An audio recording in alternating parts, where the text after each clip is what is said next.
بخاری مسلم حدیث ہے، ایک صحابی نے لمبی نماز پڑھا دی، حضور نے اس کو ڈانٹا، کہا تو لوگوں کو متنفر کر رہا ہے. وہ سر اس نے سورہ بقرہ آل عمران پڑھ دی تھی. آپ پوری زندگی یہ کام نہیں کر سکتے، 6.5 پارے پڑھ دیے تھے.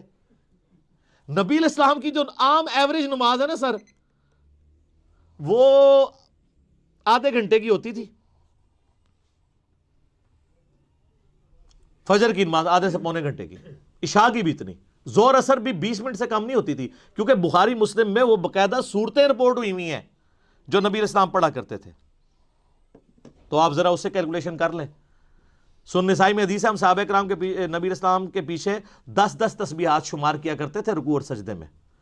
بخاری مسلم میں حدیث ہے، انس بن مالک کہتے ہیں نبی علیہ السلام جب ہمیں نماز پڑھاتے تھے، رکوع کے بعد اتنی دیر کھڑے ہوتے تھے کہ ہم سمجھتے تھے آپ سجدے میں جانا بھول گئے، اور 2 سجدوں کے درمیان اتنی دیر بیٹھتے تھے ہم سمجھتے تھے کہ آپ دوسرا سجدہ کرنا بھول گئے، آپ اتحیات پڑھ رہے ہیں. تو یہ